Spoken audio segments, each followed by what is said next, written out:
The cold bureaucratic tension at St. Maryland Hospital climaxed on a gray, rainy afternoon. "You have no right to bypass procedure," the chief physician snapped at Nurse Elena Ward, whose jacket was still stained with blood from the successful emergency procedure. The director signed her termination immediately, his face stone cold. Whispers followed her. "Serves her right. Did she think she was some kind of hero?" Gathering her belongings, Elena walked out the back entrance. The wind gusted, but she paused as a heavy, churning sound tore through the silence. Dust and debris swirled violently. A massive UH-60 Black Hawk military helicopter descended directly onto the staff parking lot. A major sprinted out, yelling into the rotor wash. "Find Corporal Elena Ward. We need her immediately." Elena Ward was 27, an emergency room nurse with a small frame, but eyes that held an unyielding conviction. She was the one who consistently took the worst shifts, often staying hours past her rotation, just to ensure a patient was breathing easier or had proper follow-up. Her commitment wasn't driven by ambition, but by a deep-seated, almost military sense of responsibility. Yet this dedication made her a pariah. Her colleagues found her too zealous, a busybody who worries too much. They valued compliance and ease. Elena valued life and competence above all regulations. The core team, led by the powerful and rigid chief physician, Dr. Hayes, had a philosophy centered on liability and hierarchy. "We are an institution, Ward, not a field hospital. We protect the system first," Hayes often preached. Elena's silent disagreement was seen as a personal threat to his carefully constructed order. 1 month prior, Elena's quiet defiance had turned the executive staff against her. She had noticed a 4-year-old patient recovering from severe pneumonia rapidly developing cyanosis. The boy's saturation levels were dangerously low, but the on-call physician, Dr. Hayes, had dismissed the boy's distress as standard post-op anxiety. He was already on his way out for the day, eager to leave the shift behind.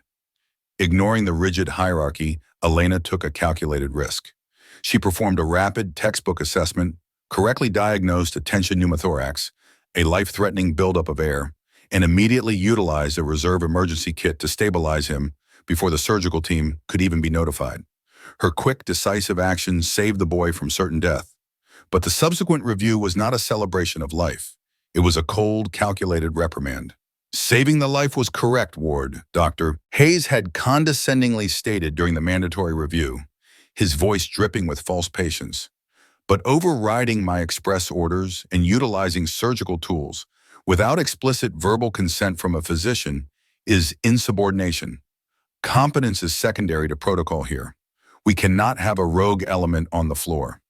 The director, nodding along, issued a formal written warning. Elena, ever silent, focused only on the fact that the patient lived. The tension was a constant, heavy atmosphere, but the final rupture came this morning. A severe industrial fire had struck the city, sending 8 critically injured people to St. Maryland simultaneously.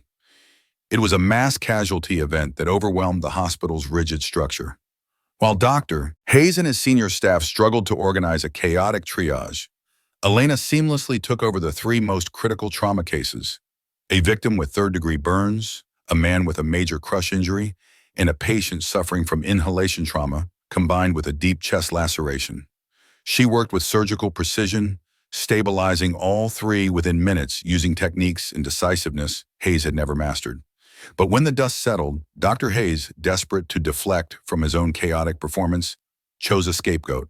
He publicly blamed Elena for failure to follow the correct patient reporting chain during the triage. He claimed her speed bypassed the necessary documentation needed for liability insurance. A terse, brutal meeting followed in the director's office. Elena was held entirely responsible for the procedural failure when she attempted to defend her actions. The patients required immediate, specialized handling. "I had to open an airway immediately." Dr. Hayes cut her off with cold finality. "Your hero complex is misplaced, Ward. You are not a doctor. You are a registered nurse. Stick to your lane or leave this profession. Your competence is dangerous because it defies our system." Elena's eyes, usually quiet, flashed with a brief moment of defiance. She looked up. Through the glass window of the emergency ward, she saw the little boy she had saved just last month, clutching his mother's hand. He was waving goodbye, his eyes tracking her with an expression that seemed to understand the deep, structural injustice perfectly. The hospital director, seizing the opportunity to regain control, presented the termination papers right there, in the semi-sterile environment of a reserve operating room. Elena received the news with characteristic stillness. She did not argue. She merely signed the form and quietly began gathering her personal items.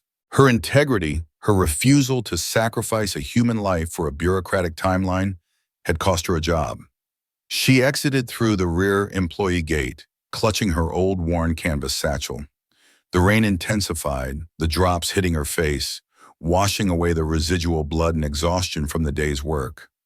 As she felt the chill of the termination settle in her bones, her fingers unconsciously traced a solid object inside her satchel. She pulled it out for a moment, letting the metal reflect the gray light. It was an old, heavily scratched military ID card. The code beneath her name was faded, but still legible. Combat Medic Special Ops Support. She tucked the card away quickly, closing the chapters she thought she had left behind forever. She was alone, unemployed, and soaking wet. The quiet injustice was complete. Elena walked slowly along the pavement, the rain turning the city street into a blur of headlights and reflection. Her hands, usually steady and precise in a trauma setting, trembled from the cold and the sheer emotional shock of the firing.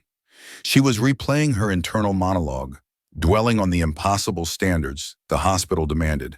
Care without ego, but never question authority. The irony was a bitter taste in her mouth. She had left one rigid hierarchy only to be rejected by another, all for the same reason: her inability to prioritize procedure over life.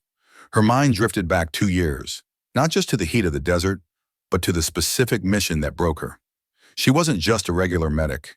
She was the indispensable support for Raven 7, a small, elite special operations unit tasked with high-risk, unacknowledged reconnaissance.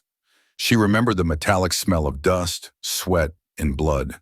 She remembered specifically saving the life of a sergeant, Mason Hale, whose chest had been punctured by shrapnel during a brutal, unexpected desert ambush. It was a 9-hour surgery under a tarp, performed only with a bare-bones field kit, miles from any friendly zone. Mason's life had hung on the single thin thread of her skill, but that mission had been her last. The operation resulted in the loss of 3 Raven 7 members, not due to enemy fire, but due to a catastrophic communications failure that delayed extraction. The pressure, the guilt, and the trauma of seeing her closest comrades die because of bureaucracy pushed her to request an honorable discharge. She couldn't face the military system anymore. She sought out civilian life, wanting the quiet anonymity of a simple nurse's existence, hoping the structured, lower-stakes environment of St. Maryland would heal her. No one at the hospital knew about her past. She had deliberately kept it buried. She used her middle name on her resume, omitted her military service from background checks, and cultivated a quiet demeanor, fearing the kind of celebrity or pity that would interfere with her work. The very thing she was being fired for. Suddenly, the air behind her exploded with sound. The deafening, rhythmic whoomp, whoomp, whoomp of rotor blades grew from a distant thrum to an unbearable roar. People screamed, scattering away from the hospital grounds. Elena turned, shielding her eyes from the sudden downwash of wind and debris. An enormous UH-60 Black Hawk, painted in matte military green, was descending fast, violating every conceivable FAA and city regulation. It landed squarely on the small hospital visitor parking lot, kicking up gravel, asphalt, and rainwater in a chaotic storm. The sudden, violent interruption was surreal. Hospital staff members, who had just watched Elena walk out, were now pressed against the lobby windows, their faces registering utter shock. Dr. Hayes watched from his third-floor office, his jaw slack. The side door of the Black Hawk slid open. A military major, dressed in full tactical fatigues and a severe expression, jumped onto the pavement. He was shouting against the roar of the blades, his voice amplified by adrenaline and urgency. "Who is Elena Ward? Clear the area, now! This is a priority 1 military extraction." A hospital security guard, drenched and dumbfounded, stumbled forward. "That nurse, she was just fired, Major. She left through the back 5 minutes ago." The major didn't hesitate. He yelled an order to the pilot, "Keep the chopper hot. Maintain rotor power." Then he spun around. his eyes sweeping frantically towards the back gate where Elena had vanished. The sheer, audacious confidence of the military defying all civilian laws for one person was stunning. Elena, standing under a bus shelter canopy, soaking wet and utterly bewildered, finally realized that chaos was centered on her. She instinctively touched the concealed ID card in her satchel. The major spotted her silhouette and sprinted across the parking lot, his boots splashing through puddles. He stopped directly in front of her, his uniform immaculate despite the rain, his breath ragged. He didn't ask her name. He knew it. He saw the stillness, the professional exhaustion, the exact look he knew from every combat medic he'd ever worked with. "Corporal Ward," he stated, immediately using her military rank, overriding years of civilian life. "We have a critical situation. A forward special operations team, Sabre 2, has been ambushed. They are requesting a direct medical asset. They specifically requested you." Elena felt the blood drain from her face. She stood frozen, the past suddenly colliding violently with the present. Who requested me?" she whispered, the wind nearly swallowing her voice. "Sergeant Major Mason Hale," the major replied, his eyes intensely focused on her reaction. "He is in critical condition. He wouldn't allow his own unit medics to touch him until you were present. He demanded you. He said he would only trust you with his wounds. We were told you were the only medic who could access a certain trauma profile without a civilian trace." The name and the specific request settled the chaos in her mind. Mason, the man she had saved in the whiteout desert of Afghanistan. He had just staked his life on her competence over the entire military medical chain. The emotional shock of the firing vanished, replaced by the cool, focused clarity of a field operative. She was needed. The mission was absolute. 2 years earlier, as she had patched him up for the final evacuation, Mason had looked up at her, his eyes feverish with pain, and whispered, "Ward, if I ever stand up my own team, you're the first person I'm calling for support. You're the only one I trust to think faster than the bullet. Don't you forget that." Elena threw her satchel aside and ran to the waiting Black Hawk. The moment her safety harness was clipped, the pilot pulled pitch, and the helicopter lurched violently into the sky. The sheer force of the departure created a vortex, tossing debris high into the air. The hospital staff watched in stunned, silent disbelief as the former paper soldier was literally extracted by the U.S. Army. In the rattling cabin, the major, who introduced himself as Major Reynolds, explained the situation over the intercom, his voice crisp and professional. "Mason's team is pinned down at a temporary staging post 6 hours north. The enemy utilized a new anti-personnel explosive device. We have 4 major casualties. One man has severe femoral arterial bleeding, rapidly deteriorating. Another has a crushed pelvis, likely internal bleeding. 2 others sustained non-penetrated blast trauma and severe chest contusions. We need eyes on the arterial bleed right now, Ward." Elena's body language instantly transformed. The timid, quietly humiliated nurse vanished, replaced by the decisive, authoritative combat medic.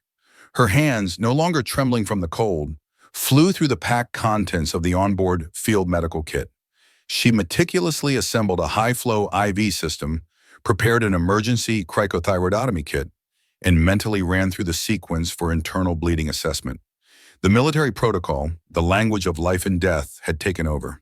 She spoke into her helmet microphone, her voice steady and clear. "Major, patch me into their forward medic now. I need remote vitals and current estimated blood loss. I'm preparing fentanyl and high-pressure saline. Tell Mason I'm incoming." The sheer shift in her demeanor was shocking. Reynolds watched her, recognizing the focus of a warrior. The Black Hawk slammed onto the dusty, remote firebase landing zone.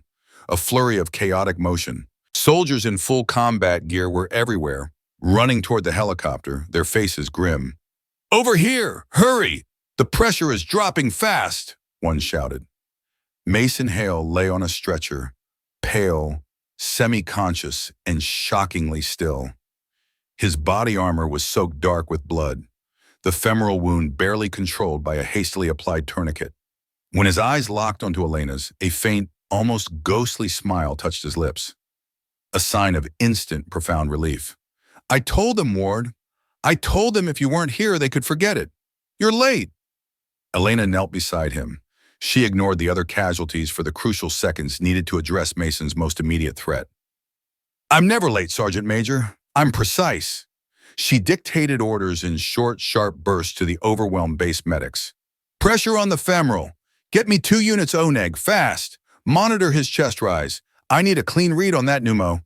She moved to the man with the crushed pelvis, and then back to Mason, addressing the collapsed lung first. She worked in a zone of absolute silence, the chaos around her seeming to dissolve. The base medics simply moved, instinctively following her commands because they were logical, precise, and immediate. Another soldier, a medic from the base, stared openly at her technique. He muttered in awe to a nearby captain. "She's faster than Dr. Peterson, sir.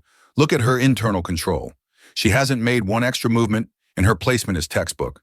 Where did she train?" The captain, equally impressed, leaned into Major Reynolds. "Major, what exactly is her rank? Combat medic?" "What unit did she serve with?" Major Reynolds responded, his voice full of pride.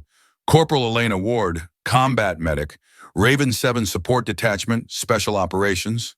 The captain's jaw dropped. Raven 7 was a legendary, almost mythical unit known for its ghost-like efficiency and ruthless standards, often referred to as the Cleaners.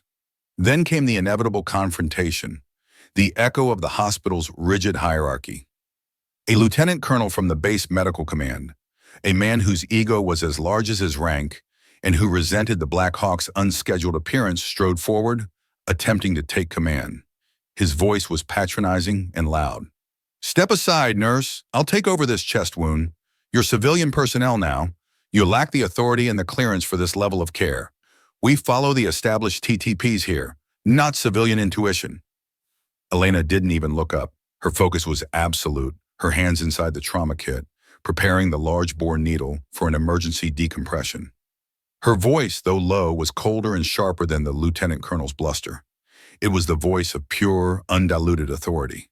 "Colonel," she said, "not as a nurse, but as an expert combat asset. His mediastinum is shifting.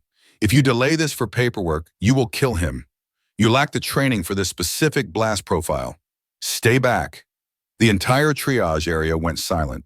A woman whom the base personnel assumed was a civilian nurse had just countermanded a lieutenant colonel. Mason, though struggling for breath, strained to whisper to the stunned medics. "Do what she says. Follow her orders. Show them, Ward. Show them why I trust you." Elena performed the emergency needle decompression procedure.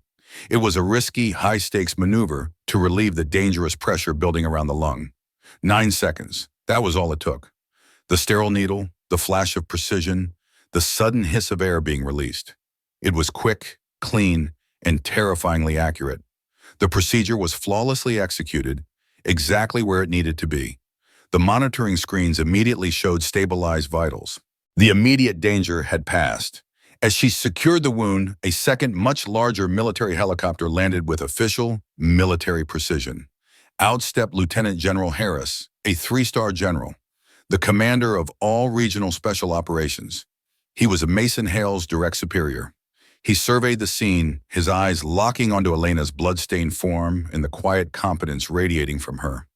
He instantly knew. He immediately stiffened. The general took 2 steps and stood at a perfect, rigid attention. "Corporal Ward," he announced, his voice carrying the authority of his rank, but ringing with profound respect. "You are still fighting. Thank you for answering the call." The base medics, the captain, and even the arrogant lieutenant colonel watched in total disbelief. A 3-star general was rendering a full, crisp salute to an anonymous corporal, a nurse whom a civilian hospital had deemed expendable minutes earlier. The silence in the base was complete, broken only by the whirring of the cooling helicopter blades and the quiet beep of vital monitors. The highest echelon of the military had just publicly vindicated the hero.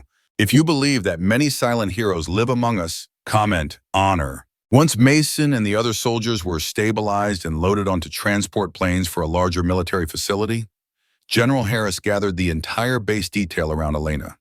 He didn't offer a speech of thanks. He delivered a lesson in humility that would redefine leadership at the base.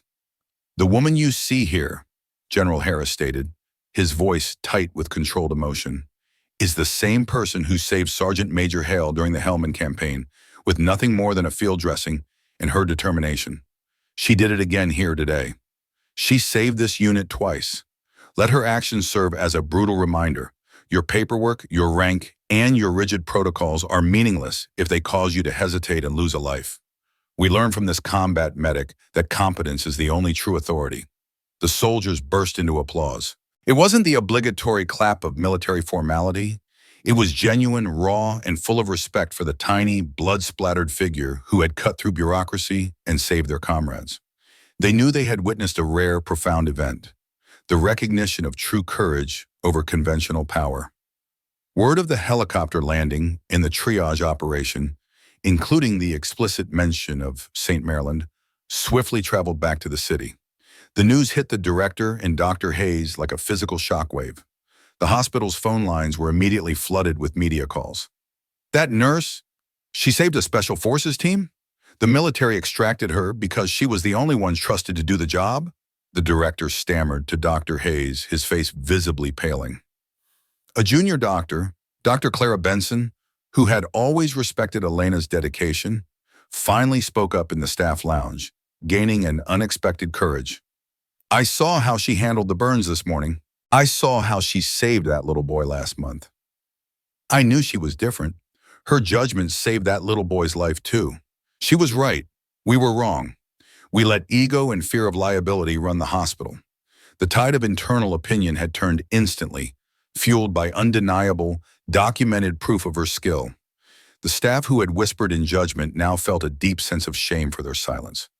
Meanwhile, the little boy's mother, having seen the news, immediately drove back to the hospital, tears streaming down her face. She demanded to see the director. "You fired the woman who gave me my son back," she cried. "She risked everything when your doctor walked away. She is a hero, and you cast her out for being too good. Shame on this institution." Her public emotional defense, witnessed by junior staff, cemented the moral victory.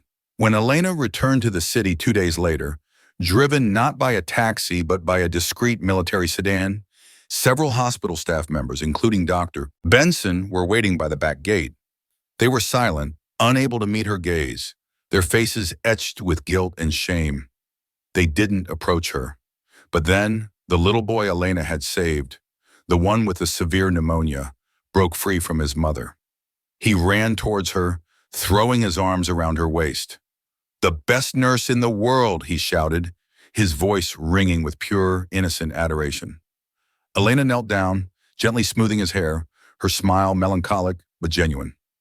She looked up at the staff, her eyes holding no bitterness, no blame. She had done her job. Her fight was for life, not for recognition. Her compassion was her shield. The silent apology in the eyes of her former colleagues was all the vindication she needed. She was a hero not because of a title, but because she simply refused to compromise kindness and competence. If you believe that kindness is never wasted, comment, respect. A few days later, a highly secure package arrived at Elena's small apartment. It contained an official, hand-signed letter from the Secretary of Defense. "Corporal Elena Ward, you are officially requested to return to active duty with an immediate promotion to captain to serve as Director of Combat Field Medical Training for all Special Operations Forces." It was a role created for her, a recognition that the protocols she had defied were the very things that needed fixing. Elena stood on her rooftop, watching the sunset paint the sky in hues of orange and violet, the military ID card held loosely in her hand. She thought about the trauma, the fear, and the quiet dignity she had maintained. She used to look at the past and feel the overwhelming pain of loss. Now she understood the cost. "It's not a wound," she murmured to the wind. "It's the reason I keep going. It's the lesson I have to teach the next generation." The dead command the living. Mason Hale called her that evening via video link from his recovery ward, smiling widely, bandaged but alive. "Thank you, Ward. Again, you saved me." Elena chuckled, the sound light and free. "I was just doing my job, Sergeant Major. And you were right. I had to think faster than the bullet." St. Maryland Hospital eventually sent a formal apology letter. Not a bureaucratic dismissal, but a heartfelt admission of their failure to prioritize human skill over written rules. They offered her a position as Chief of Nursing Standards. Elena did not return. She did not need to. But she wrote a short, simple response to the director, a final, defining lesson. Always put the patient before the ego. The greatest risk is not liability, but the loss of life caused by hesitation. The day she formally returned to the military base, now wearing the clean, sharp insignia of a captain, the entire company of young recruits and a delegation of senior officers stood in a massive formation. As she stepped out of the vehicle, they snapped into a unified, sharp attention. General Harris stood beside her, addressing the formation. Hoyer and Hayes, he said, using the names of the two senior officers who had been fired from the hospital for misconduct, prioritized fear. Captain Ward prioritized life. Today, she is not just here to save one team. She is here to remind us all of the most critical lesson. Courage requires no rank. True leadership requires no ego. She didn't need a hospital badge to save a life, and she doesn't need one now to teach us the truth. We lead with competence, integrity, and absolute respect. Elena walked to the podium. She paused, surveying the thousands of eager faces. Her voice, still low and steady, carried the weight of her entire journey. My mission is simple: to remove the hesitation, to teach you that if a life is on the line, the protocol is secondary to the immediate, precise action required. Never mistake silence for weakness. Your hands are your weapon, and your mind is your command center. Be decisive. The silence was the same profound silence that had followed her perfect 9-second triage. It was the sound of an entire institution absorbing a vital, powerful truth. Captain Elena Ward went from being discarded by a system obsessed with rules to becoming the architect of a new military ethos. She proved that the greatest battlefield is often not the foreign desert, but the one within ourselves. Rank means nothing without honor and competence. Her story is a testament that integrity, no matter how small, will always bring the largest systems to a humble halt. If you believe courage still lives in everyday heroes, subscribe to The Veteran Story. Real people are creating and telling stories, not mass-produced AI,